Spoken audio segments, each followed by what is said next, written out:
Real life. Superpowers.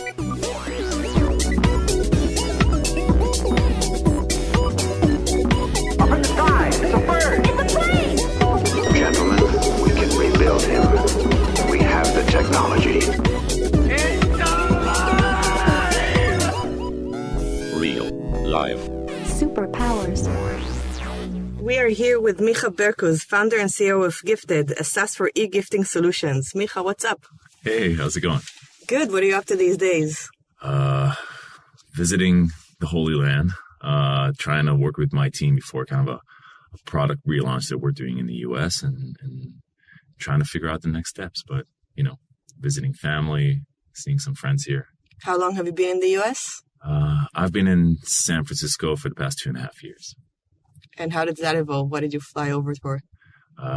So I moved with my company, and it was an easier process for my wife was originally from New York, so it was an easier transition than most entrepreneurs. We decided to, I grew up here in Israel, but I was, spent 6 years with my wife here. She came into Israel, we met, and then we decided that we're kind of trying to expand our business to the U.S. market. And what was the business before? That was BuyMe? Yeah. So tell us a bit about that. So it was kind of we have a weird kind of story. My co-founder, Shai, put it in the best way of we are a company that turned into a startup, not vice versa. We started off as a platform here in Israel. The idea was a very basic premise of, this is going to be like a consumer-facing digital gift card marketplace where you can go in, buy a gift card, send that gift card to your friends and family, to, restaurants, retailers, and stuff like that. You send it via text or email. You can go to the store. We close the whole loop with a point of sale integration and all that stuff. And that was kind of the vision of a very basic, it was back in 2008. It wasn't today it's obvious. Back in the day, it was. That sounds like a startup. Yeah, but then we wanted to kind of, build a company, and we got into the market at the height of the Groupon explosion, where it was really hard for us to differentiate our product from a heavy, deep discount type of daily deal type of business. And we had to explain to people this is not a discounted product. This is a gift card. You're not buying it for yourself. You're buying it for someone else. And it was a whole different route that we had to take in order to get people to buy into the idea. So that's still a thing, though. I see on the internet when I search for you guys, I saw a lot of confusion between or comparisons between the Groupon and it was. We're still trying to kind of differentiate us. Today, it's a lot easier because we kind of in Israel specifically, we kind of took over the gift card space and created a brand that is also a consumer facing brand and also an enterprise brand, But the basic premise was that B2C consumer-facing product, and we found that we encountered a lot of challenges in terms of, first of all, fundraising. We went to a lot of VCs here in Israel and investors, and we got thrown out of pretty much every boardroom, and we got to the point where we had to figure out. First of all, we wanted to expand the product to to create an international brand. And we ended up not being able to raise money. Why? Because people told us that this industry is a little saturated because of everything that was going on with Groupon. Because we are not the classic entrepreneurial team with the CEO, CTO, chief marketing. We came from different backgrounds. My co-founder Shai is came in from investing in a real estate business and a little bit of tech. I was an engineer and I worked for a few companies on my, but it was never kind of the classic model where you sit down in front of a VC and they're you came from the 8200 unit and you came from computer science degree and you have the CEO, CTO marketing type of, team. Did you guys leave a full-time job for this? Both of you? Yeah, well, not until later on. Obviously, Shai had his own real estate business. I had another company that I founded that dealt with just web development and stuff like that allowed us to kind of sustain this business. And we also got the usual answers of like, this is nice, but this is too early. Do you have any numbers to show us about the traction that you're getting? What you're showing us right now is nice, but it's in Israel. How is it relevant for the U.S. market? And did you just come with an idea, or did you have No. something? We invested our own money. We created, developed our own platform. It wasn't like obviously the product that we have today, but it was kind of I always laugh that eventually when we had our angel investor invest in the company, we lied that we had a product and he lied that it's going to give us money. So it was like kind of a weird situation that we got into. But if you both came from those backgrounds, why did you get into this? Like why did you want to do? You woke up in the morning and you said you wanted to do this because why was this the idea? First of all, the idea was that I got a gift when I was 2008, and my girlfriend back then bought me like a Sony Playstation, and my sister wanted to buy me a gift card, like a voucher to buy a game for the PlayStation that I got. And she got into the car and she drove all the way to Tel Aviv, and she found this store that was next to my office, and she bought the gift card, and she talked to my mom and my other sister, and they're like, all right, we're going to chip in for that. We're going to buy the gift with you. And like, she ended up spending like half a day, paying for parking, driving an hour each way to get me like a piece of paper that is worth, a certain amount of money. And after I got that, I came back home and I was like, well, there has to be something online that will make our lives easier when we need to buy someone a gift card. I looked it up. There was nothing going on. And the funny thing, when I moved to the US about 2.5 years ago, I kind of organized my computer and I found the original Word document from 2008 where I got back home and I kind of wrote down what this product is going to look like. And I still have it until today. And it's very close to what we have today as like the basic premise of what our company is. So your epiphany was just getting a gift and hearing about the logistics? Yeah. And you decided that that's what you want to do? So yeah, like I said, all right, let's start, let's dive into this, let's build a basic product, because I kind of wrote down and had a very clear idea about what we're going to do. And then I started, I partnered with Shai that we tried to create another kind of an ad platform for like discounts that worked out for a little bit, and we made like a little bit of money. So that was the first, funding that we put into. Did you know each other before? Yeah. He knows me since he's a little older. He went to school with my sister, so he knows me since I was like 14. Why him, by the way? He's probably one of the smartest people I've ever met in my life. He has no technical background. He came in, he understood that he wants to go into the tech industry looking forward. And back in 2008, it's going to be like a place that he wants to take part in. And as you talk to a lot of entrepreneurs, and just to find the other co-founder who's someone that you can work with. And, we've been that's working. rare. It's very rare. And it's the only person you pitched about it, or did you look for other partners? No, I didn't. I didn't look for any other partner. The only partner, now we have another co-founder, Tal, which we brought in to write, the business plan for us. And we realized that we're in trouble because our business is heavily relying on the financial aspect, because we deal with a lot of transactions. And I was like, all right, we're going to turn him into another one of our co-founders, just because he was a CFO of, Johnson & Johnson, and he worked for different startups, and it was like, he's an accountant. So each one of us brings like, I bring the product and technical aspect. Shai brings the business development. He's a lawyer who never practiced law, but he brings that into the business, and Tal brings the finance. So that was kind of, But you started off as a basketball player, right? Yeah. So how do you go from basketball to product? Well, you have no choice. I played basketball growing up. I grew up north in the Upper Galilee, Sodamala. I played for Galil Elyon for many years.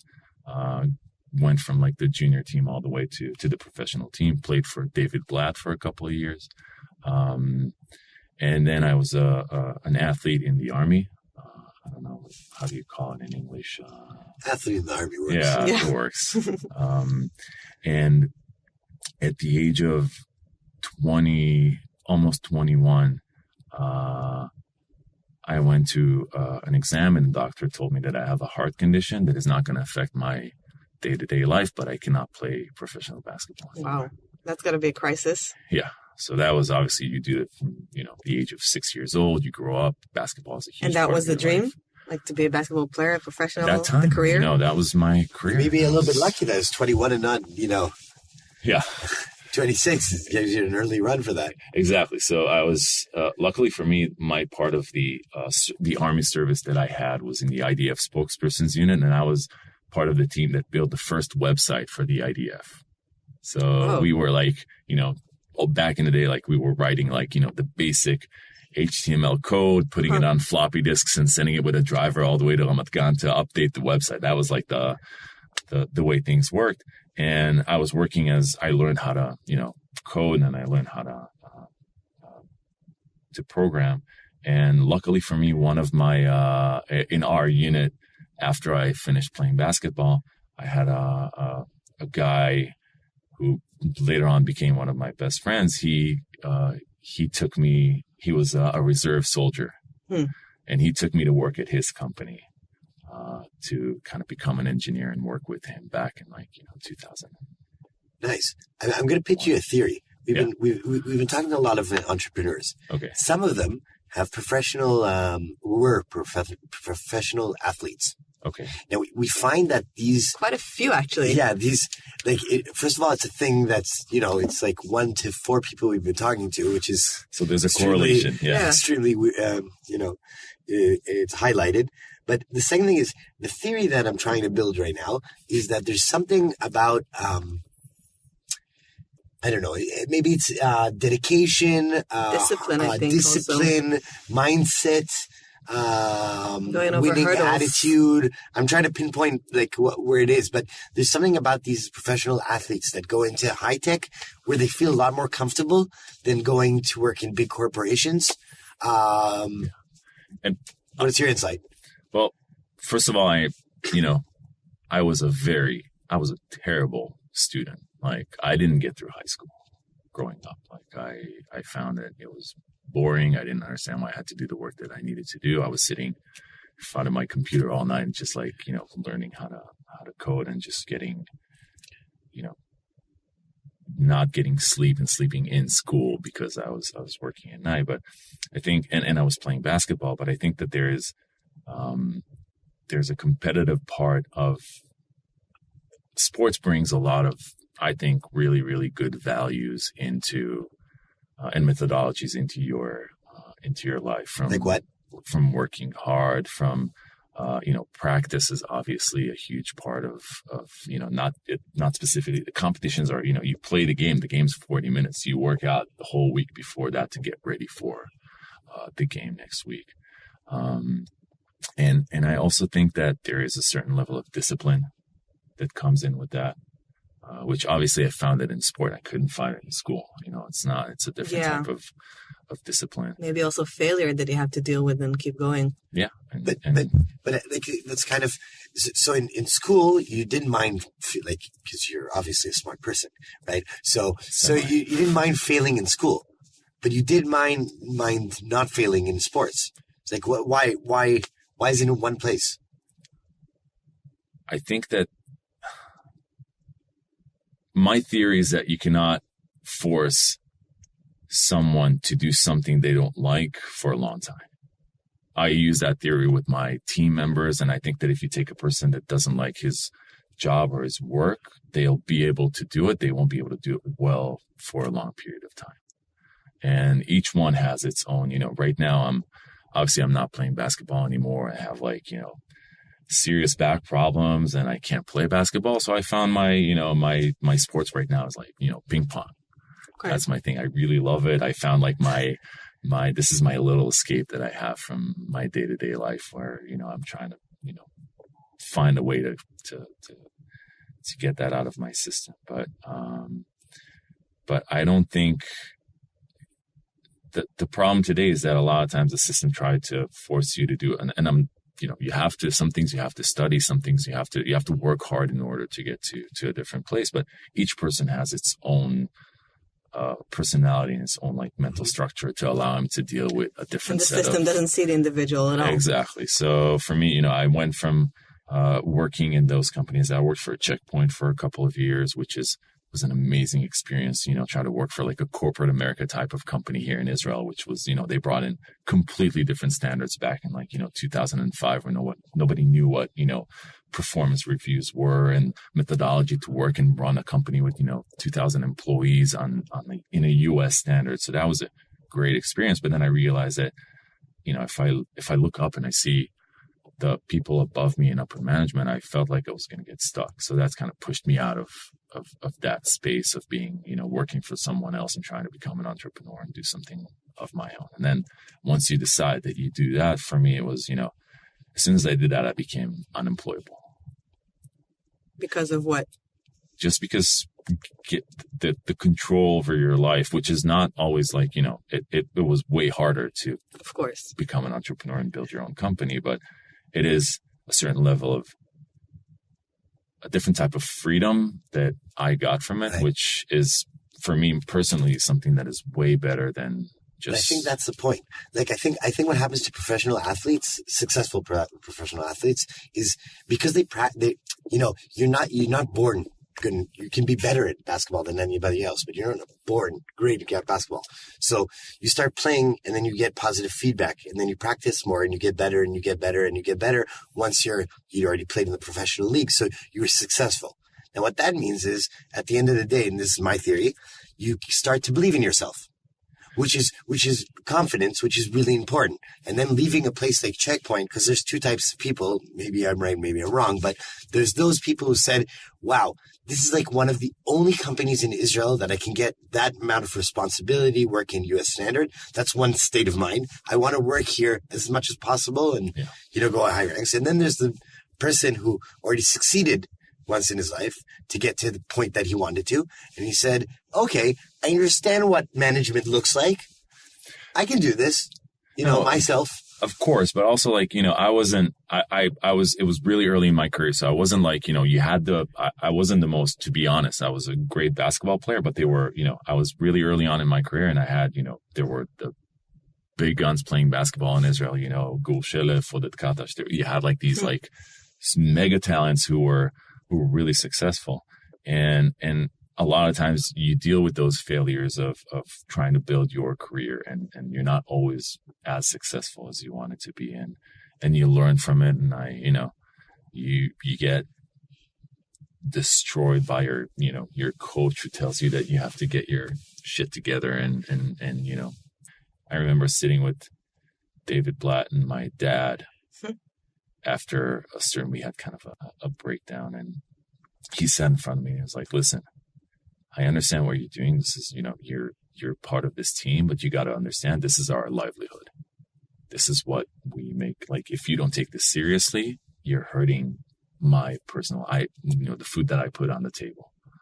And these are kind of the things, these are the lessons that you learn as an athlete that has nothing to do with basketball. Like, it's one of those things. Yeah. So I found myself using that. Like a lab for life. Yeah. And I found myself using that with, sometimes with, I use that in the past with my employees, saying like, you guys have to take it seriously, because for you might be a 24-year-old, kid who came out of college and trying to figure out what to do with their lives. If you're coming in here, you have to take it seriously, because this is our livelihood. We're trying to kind of build something really big here. And I think also with respect to leaving the traditional path, like I can share from my experience, and I'm not a professional athlete, I never was, but I was on a path to law, and I was working in a big corporate office. And there's this voice inside of you that's screaming, there's more to life than this. You walk down the corridor and you see all these partner offices and you think, is this really the top of where I can get? Or can I do something that's different, but that's me?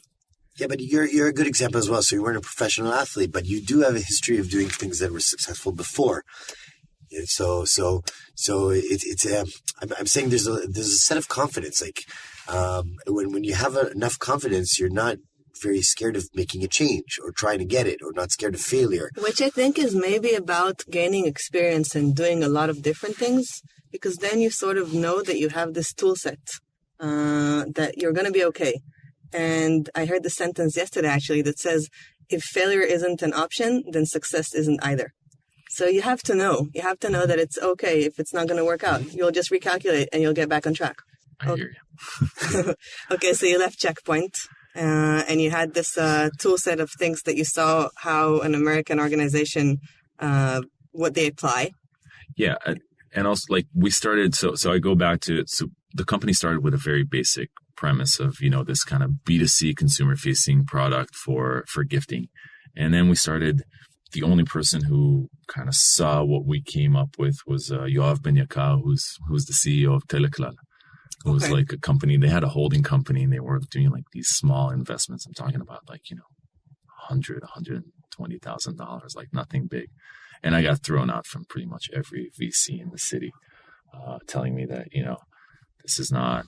When was this? 2010. Okay. And they told us that obviously the usual stuff, come back when you have more traction. We don't see this apply to the U.S. market as it is. You're great. You started in Israel. Why won't you try to figure out what the market is in the U.S.? The products that you're selling here are not relevant for the U.S. market. The team was obviously at times not what they expected to see. Could you have done this different? Like in retrospect, was there some stuff that you could have pitched differently? It's the same way that, if you ask me if I look back and I look at what I have no advice to give my younger self just because that became a part of the learning process. You can sit down with someone who's going to tell you the exact roadmap to how to pitch to an investor. Between that and failing and sitting in front of investors and getting rejected time after time and trying to figure out what happens, there is no format that you can sit down and someone's going to tell you that's going to, coach you through the process of failing, like you said before. Oh, for sure. But I'm thinking of stuff that's more broad. For example, the whole MVP approach. That maybe it was too soon. Or maybe it was too late when we came out with a product that we had a product that was working. And now that you have a product that's working, you're not selling a dream anymore. You're selling, they want to see metrics. They want to see numbers. So we might have, we came too late, not even too early. Because when you have an idea and you kind of create your initial roadmap to your product, sometimes it's easier to sell a dream to an investor. Is it? Depends on the industry, and it depends on the stats where it is at the same point. Yeah, and if you come in with a product that has maybe a potential number of users, the bar is set a little higher because they want to see and how data. Much can you exaggerate, right? And by 10,000% next year. Yeah, but if you're really coming with something, and I'm thinking out loud here because clearly you did come to them with something, so the results speak for themselves. But I think theoretically, if you're coming with a product and you're saying, here's where we got this to ourselves, and the only reason we're here is because we just need finance to bring it to here, then that sounds like a very promising pitch. So the VC industry today is less risk averse than it used to be back in the early 2000s. Mm-hmm. So for them, they would want to come back and say, all right, this is great, but I want to see a little bit more traction and some more numbers. So we can, later on, if you can figure out the unit metrics for your product. And if we pour in a ton of money into this platform, then we can, on the other hand, for every dollar we put in, we can make $1.25. That's fine.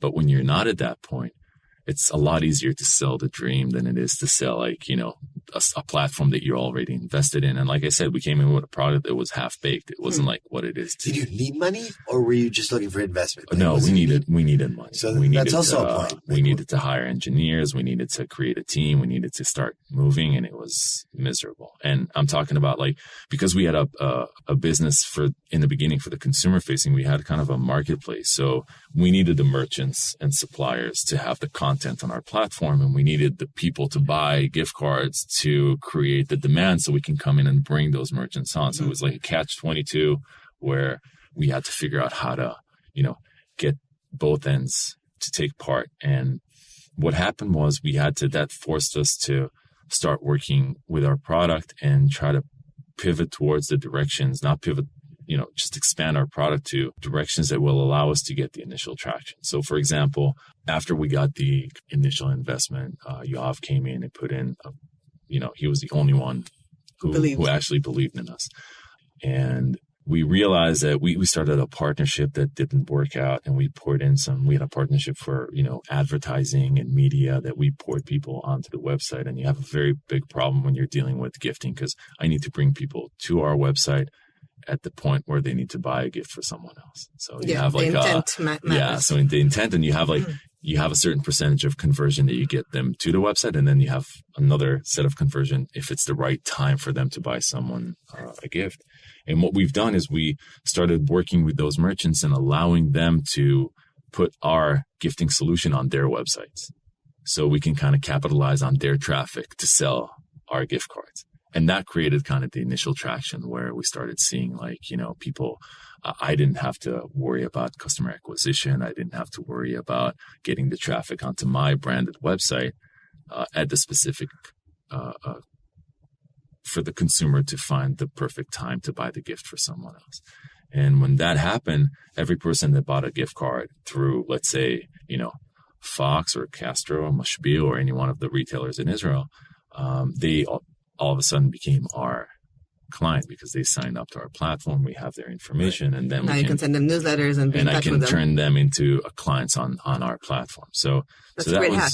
Yeah. So that was kind of the big kind of change that we've made in order to get the initial traction. But the amazing thing that happened after that, which really opened us up to what the company is today, was the realization that what we had was not specifically the platform or the website. We created a relationship with all the retailers in Israel, and that allowed us to build our B2B business, which we said, all right, we have all these, like, you know, retailers and restaurants, and let's start working towards the corporate side of customer retention, employee recognition. You know, we can use that content platform that we have and expand it to companies to start working with our product and give them like this awesome dashboard. This was not on your Word file No. when returning from the PlayStation. Yeah, that was kind of the next evolution of our product and how we got to and then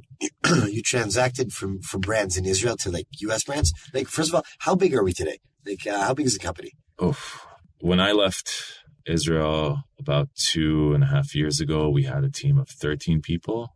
I think we're going to be somewhere around 70 people today. And how many brands? Like, what kind of brands are working with you today? In Israel, so that US. kind of in the US, we are we kind of did a soft launch. It was a different process. US is more of a it's a different brand. It's a different brand. In the US, we have kind of this process of doing trying to realize what the product market fit is. You know, and by the way, that connects to something that happened to us. We started building this company in Israel, and then we wanted to raise to go for another try to raise more funding. And we went to all these like VCs that we talked to. We said, all right, listen, like we have a really, really good business, and it's growing, and we have a product, and we have validation. We have everything that you want to see, and there's traction here. And obviously the first response that you're getting is, it's great that you're doing it in Israel, but we want to see traction in the US. Okay. And then not a single person would invest in a company. And then you don't have the advantage, you have the technology. Exactly. And that also needs work because this is a different And it's model. not just that, like, you know, the basic stuff that they tell, like, you know, we started, you know, one of our popular products was doing, like, you know, birthday gifting for employees and companies. And we work in Israel with pretty much, you know, companies like Everyone. Intel, IBM, HP, Facebook, Migdal, like a lot of brands. And what happened was that we got the same answers that you would get as an entrepreneur coming into a VC for the first time. You know, you have a great product in Israel that says nothing about the US. You sit in front of a person in a VC and he's like, people in the US are not celebrating their birthdays. And you sit there and you're like, okay, I don't know how. Happy guy. Yeah, like, I don't know how you know that. Like, I've worked in a U.S. corporate. They don't gift for birthdays. I can tell you today that our most popular product in the U.S. today, 2 years later, is birthday gifting for employees. But that aside, you come in and you talk to these people, and they have They don't celebrate birthdays.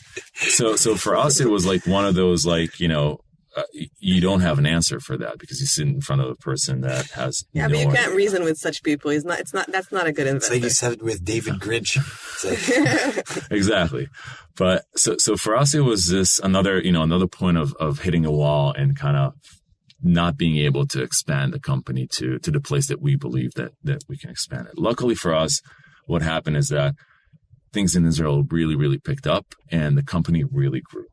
from revenues to employees to acknowledgement. We had a brand all of a sudden. People, we made some right marketing decisions in terms of bringing in Jeremy Piven to do a commercial for us in Israel when he was here, and Adrian Garnier from the Entourage. Yeah, so we did we got lucky to have access to those people. And by the way, when we were talking to Jeremy Piven, it's a cool story because we started working with this advertising firm, and all of a sudden I'm in San Francisco. Shai, my co-founder, is on vacation in Denmark, and Yoav, our investor, is in Thailand. So all of a sudden we're getting the CEO of the company here, Jonathan. He's an amazing guy. He calls all of us. He's like, I need all of you on the phone in 2 minutes. I was like, what's going on? He's like, we came in with a new advertising ad agency, and the first thing he told him as we started working with them is like, we have no budget, we have no money, and you guys have to be creative. Same day he gets a call from the ad agency, and he's like, I cannot believe I'm going to do this to you, but there's an opportunity here. And we have Jeremy Piven coming into Israel to just a family visit, right? He had he was part of the Omri Caspi Foundation, where they came into Israel to do exploration, to travel with a bunch of celebrities. And they're like, he's willing to do this campaign, and that means tripling our marketing budget for the year. And we had no money to do that. And he's like, I need you guys on a call, and we have 2 hours to make a decision, because if not, they're going to offer him to someone else. And I know obviously who Jeremy Piven is. The guy's cashing in on his vacation. Exactly. So, and for him, it was, he was here, might as well make a few dollars. And obviously I'm sitting with Yoav and Shai. They're like, we have no idea what Entourage is. And Jonathan and me are like, holy shit, this is I can't believe we have this opportunity. And within the hour we went for it. And the next day we shot the commercial on, and it went on. We didn't have money for, TV. So it went on Facebook, and Facebook were an amazing partner. I think that's a smart move anyway. Yeah. So, and Facebook were, they were an amazing partner, and they turned this into this case study, and this thing got blew up. It got 1.5 million views in 2 weeks, which is, for Israel is pretty big. Did you measure return on investment here? No, it was more of brand awareness. We had no, we measured the metrics, but it wasn't for the sake of actuals. Who was it for? Was it B2C? The B2C. commercial? B2C? Yeah, it was B2C. Why? What did, your strategy was, or your idea was, brand awareness will help customers wanting this gift card as opposed to the others? First of all, yeah. Okay. It's, if you create we want to create a very high-end, elevated brand of gifting where the perceived value for the recipient is going to be high. So how do you do that in a sense of your product? What's your use? So you have, when you look at our gifting platform, for corporates and employees here in Israel, people can choose to use our gift card at the top chef restaurants in Israel that you cannot find on any gifting platform out there. So that allows you to access, a certain type of crowd. We have, if I look at us compared to, our U.S. market today, where I'm working in the U.S. and for us, we have top retailers in the U.S. We have around 150, 200 brands that we're working with in the U.S. We have 900 brands that we're working with here in Israel. And that brings me back to kind of building the company here. And we wanted to, after we failed, raising funding, and again, same thing. No one would invest. They would give us these answers of what you've done here doesn't apply to the U.S. You don't understand the U.S. market, blah, blah, blah. Luckily for us, the company really picked up after the whole Jeremy Piven thing. And we got to the point where the business became profitable. So that allowed us to use the funds that were, to invest in ourselves. So until today, even when we moved out to the U.S. and we're establishing the business over there, self-funded? We're self-funded. Yeah. Amazing. And so how do you tackle a new country, and not just any country? How are you penetrating the U.S. market? You've been there for 2 years. Yeah. So the first thing that you experience is in terms of our product, there was no difference in terms of the supply and demand. We came in with a product that we knew that worked for internationally. If it's working for the U.S. companies that are based here in Israel, we can go ahead and kind of, figure out that the same logic will work for companies in the US. But then you realize that there is always that, trade-off between, do I go to the US and I start with sales or marketing? That's kind of, you have to figure out, do I do like a hard sell process where I, cold call and try to build a network and try to get the first clients? Do I build a brand with my marketing team? But you probably got a lot of intros from the Israeli-American brand. Yeah. So the first thing obviously was to utilize the clients that we had here and expand the operation to the US. So that made our lives a lot easier when you can come in and say like, obviously it was less the US-based companies, but the Israeli companies. If I work with a startup here and they have a big team in the US, that's obviously a natural expansion of our service to recognize, to recognize their teams. But then you start kind of working with the US clients, and all of a sudden you get one client here, and there's like, a set of feedback that between the sales and marketing, dilemma that I told you before, when you start doing sales and you talk to the potential clients and you start getting feedback for your product, you understand what the difference is between Israel and the US. So for example, here in Israel, when you work with your HR manager and they're amazing, but they are, you have customer success and you talk to them and they are kind of helping our clients through the onboarding process and through that. In the US, for example, they're more accustomed to SaaS-based products, so they want to do a lot of things on their own. So we found out that a lot of times the functionality that we had in our back office is not reflected on the client side. So I had calls with clients who told me like, the basic stuff of like, changing colors of what your birthday greeting is going to look like. And we're going to be happy to do it for you. So like every second that I talk to you is a waste of my time. I want to be able to do it on my own. And that opened us up to, and from our perspective, it's like, we have the best service in the world. We're going to do it for you. We're going to save you the time. You don't have to do the work. And they're like, nope, we want to go through the onboarding. We want to have full control over everything that goes on within our product. And that's a paradigm shift in terms of how you think you want to approach that market. You realize that for us, we did like recognition for birthdays, but in the US, a lot of times the work anniversary and milestone gifting for the number of years that you spend with the company is even stronger than, so we use the same product, but it goes to a different cost. So that's another realization that you have. And okay, so what's the end game for the company now? What's the... So end game, I don't make like, I think a 5-year plan is something that is too ambitious in the space in the market that we are in.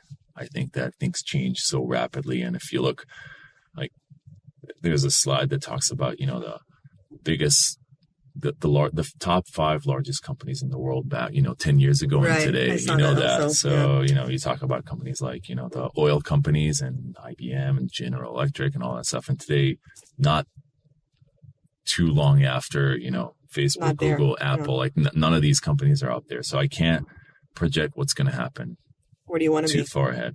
But I think that for us, in the US, we established in Israel, we're called BuyMe. In the US, we came up with a brand called Gifted. And I love the name of the company, and I love the brand that we're trying to build. And I think that if I look at a couple of years forward, I think that for our market in the US, no company took ownership on that. Like Slack took ownership of the space of internal communication within companies. And within, the HR space that we're living in, if you go to the US, if you mention the name Zenefits or any of the other companies, like, that these companies occupy a specific space. And if you go into our space, which is, the recognition and engagement, there is no brand. Like, you cannot come up with a name of a brand that you can pull out of your sleeve, like, immediately. And I think that's a space that I, as someone who sees the company in the next few years and try to figure out what the vision is, to occupy that space would be something really cool. Okay. I hope and I wish for you guys that's exactly what happens. It seems like you're on the right track. Hopefully. We'll see. What would you say your superpower is? I think... Not as a company. Personally, you must have, because you're also the founder from the idea perspective. That mean creating something from 0 to 1. So I think for me, what I think that I did have the ability to see where the market is going a little bit ahead of time. Like if I look at art, sometimes you talk to companies and they have this vision and they manifest that vision in their company. And then when you look ahead and you try to figure out what is the next step, sometimes companies and startups struggle and they pivot and they try to. I personally have a very clear vision of where our company is going to go in the next, at least 2.5 years. The roadmap is very clear. I know exactly what we need to do in order to kind of get to the position where we're going to try to take over a specific market in terms of the product, the vision, the level of expectations that I have from us and the team. And I think that's a strength that we have for me and a company as a whole, that we have a very clear vision of where we want to be and a very clear roadmap. I think maybe you're also very stoic. Like it seems like you don't get easily distracted. Well, when you have that, when you figure out what that goal is, it's easier to be focused on getting there. But again, I love what the part that I do in the company. I love product. I love the attention to details. I love looking at something and try to make it and hopefully bring it. Like I said, I look at Airbnb and I want to get to that level of excellence in terms of what our product is going to look like. And I think a lot of the times it helps the team to stand behind the idea and the roadmap and what you're going to do when you put a lot of attention, on the details. On the other hand, if I look at what our team here, and we have a manager here in Israel, and I see what he does with, the other aspects of the company that, the team building and creating the company culture, which I'm learning from him every single day, because people are, they have their strength. And I think that for me, there's no way that you can do everything really, really, really well. And someone told me that you are the sum average of the five closest people around you. And I think that's a very good distinction when it comes to moving forward and building the company. And do you think you know what your kryptonite is? Yeah, well, there are so many. I think that not an organized person, so I took a co-founder that's a CFO that takes care of. I think that my way of dealing with the stuff that I'm not good at is to try to bring people next to me that, like I said, you can't do something you don't love well for a long time. So there are things that, I'm not a good administrator, terrible administrator. I'm very creative. I know I can close my eyes and I can see exactly what a product is going to look like in my head. But, I'm to tap myself on the shoulder, I'm the best salesperson for my product. I'm a really good salesperson. I'm the worst fundraiser I've ever, I don't know why, but as well as I sell my product, I couldn't until today to sell it to investors that I met. And what do you mean until today? Well, I haven't really raised any funding successfully in my life. So that was, maybe you have a problem feeling a bit in need. Maybe. And maybe I have a problem, I don't know. I've you see entrepreneurs that are, serial fundraisers, and obviously they crack the code on how to approach and present something to an investor to get them to buy in. And that's why I said, we ended up being a company that turned into a startup. Right now, we're thinking as a startup. We try to move fast. We try to, change our product in fast iterations to try to figure out what's working and whatnot. And we started off as a company that had a very clear business model. We didn't try to figure out how to make money. We knew exactly from day one what the business model is and what the revenues, where the revenues are going to come from. So that was the best thing that ever happened to us, but also the worst thing that ever happened to us, because it forced us to deal with a different reality. And it took us, instead of 3 years, it took us 8 years to get to where we are. But on the other hand, we have such a strong foundation that allows us to move forward without relying on anyone, right? Which is which is, I think, cool. what is actually trying to aim. I don't think you really want to fundraise. It's not a matter of fundraising. I think that, if you are, I'm not sure a lot of times it's a choice, because when you are in the US market and you understand how big the market is, sometimes you won't, at a certain point, unless you really blow up, you might not have a choice if you want to scale your company. I think maybe you're not willing to pay the price of actually looping in an investor yet. Maybe not yet. Again, depends on the timing, depends on the investor, depends on what they bring to the table, depends on how they can create the synergy that will allow us to manifest the vision that we have for the company, and they believe in that. I had a meeting with an investor that, we had like 8 or 9 sessions. And at a certain point, I sat with that investor and I said, listen, I want someone to fall in love with me and my company and my vision. I want to sit down with someone who's going to think we are the best thing that ever happened. If I have to sit down here at 9 different times and explain to you why we are a good catch, then obviously we're not a good fit. And that's the reason why in Israel they finally got an investor in. It's because it's the person. I don't believe it's only because people turned you guys down. I think it's because that person fell in love with you guys and you opened your arms only then. Yes, but on the other hand, he had a great, Yoav had a great insight to investing in companies that are not the standard model, where you don't come in with like I said, you don't have the CTO with the marketing and with the MBA from Stanford as a graduate, or someone from 8200 or Mamram or whatever. We came in with a very non-standard group of founders to this company, which ended up kind of working out. So beautiful. All right. It would be super interesting to regroup here in 2 years and see where you're at. Wow. I would love to, but I can't.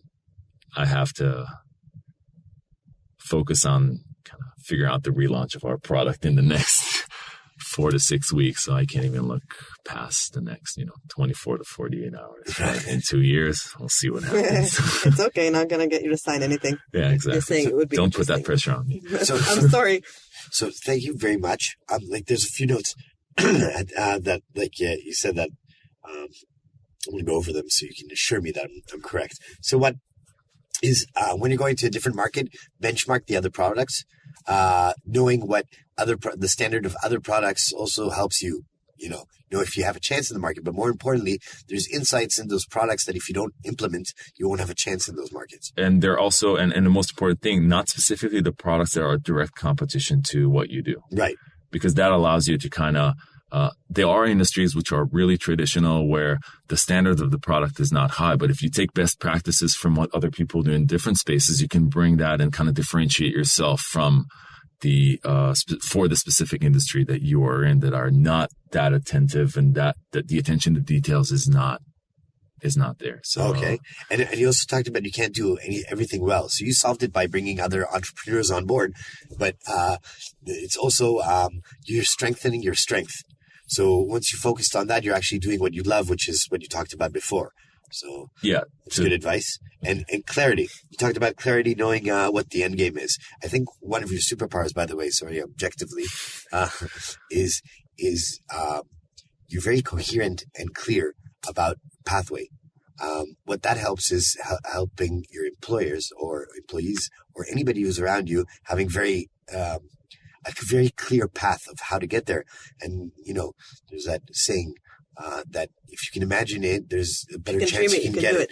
But once you have a lot of detail, it helps people understand why to be with you and where to get and how to get to the next level. So being that creative guy that has that level of imagination, already imagining that pathway, I think helps everybody get.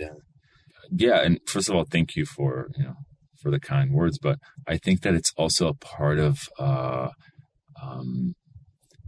it's the tool that gives your team the power to kind of work really hard for you together, because there is a joint, there's a goal at the end of, they understand where we're headed.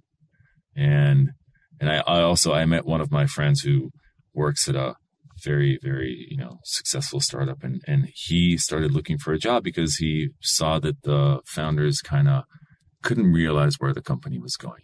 And it had no correlation to the fact that they had a lot of money and the product was amazing and the team was incredible, but you got to have a really good understanding of where you're headed. And if that happens, even if you're agile, I think you need to be agile, but you still need a vision. Right. Mm-hmm. Right. And the last note, which is my personal favorite, and I'll explain why in a second. But you said if you were to go back in time and tell your former self to do something, you have no advice, because at the end of the day, everything worked out because it was part of the process, also making the mistakes. That reminds me, we talked about before the podcast, you talked about reading the Steve Jobs biography. Yeah. Autobiography. And he said something very similar. He said that a lot of entrepreneurs are telling the story of what they did, right? And everything was according to plan and had that clear vision and whatever. And he said, truthfully is that you can never understand how the dots connect, only in hindsight. So he was speaking in his world. He was speaking about dropping out of university and then going to the font course. At the end of the day, that's what helped him make the design for Apple and so on and so forth. But he would never guess that, I'm not even throwing the LSD and whatever, but you would never guess that those dot connects. And I think that's everything that you go through is some part of who you become. And for me to have all the advice in advance and not make a single mistake would not bring me to the place where I'm at right now. So I think that's kind of a different journey. Yeah, different journey, different person. It becomes everything that you went through. If I don't think there's a way to, you can always get advice, but you have to experience some of these failures and some of these things that happen and some of these bumps on the road, that they force you to deal with those situations that make you the entrepreneur that you're going to be. So that's, in my opinion, that's kind of probably, that's why I don't give my young self advice, because, by the way, I was probably too young and too stupid to listen, because that's one of those points where you think that you know exactly where you need to go, and until you get hit, you don't understand, the actual reality. But I think if I wouldn't prevent entrepreneurs from making their own mistakes and trying to figure out, it's how you recover, it's what changes you make because of those things that happen. And I think mistakes at certain levels guard you from much bigger ones if you learn from them. Yes, but also, even today, if I look in the last 2 years in the US and kind of I would have made some things differently. And I'm sure that 3 months from now, after experiencing what our product, the feedback that we're going to have for our new product in the US is going to be something that is probably will change my perspective looking back on the 2 years before that. So that perspective pretty much changes all the time because of the stuff that happens to you. Yeah, but I believe, and correct me if I'm wrong, that mistakes that you made in earlier years helped you prevent same or bigger mistakes in these years, assuming you've learned from previous mistakes. Yes, but I'm sure I would make 1,000,001 other mistakes. It's an endless journey. Yeah, there is no so you won't hit that specific pothole on the road, but there are so many out there. So there's no way of trying to predict or try to avoid mistakes happen. You're paving your own road. It's inevitable. Yeah, exactly. All right. Lots of luck. And thank you so much for this. Thanks for having me. Thanks, Thank guys. you so much. And, Appreciate it. Be gifted. Thank you. Real life. Superpowers.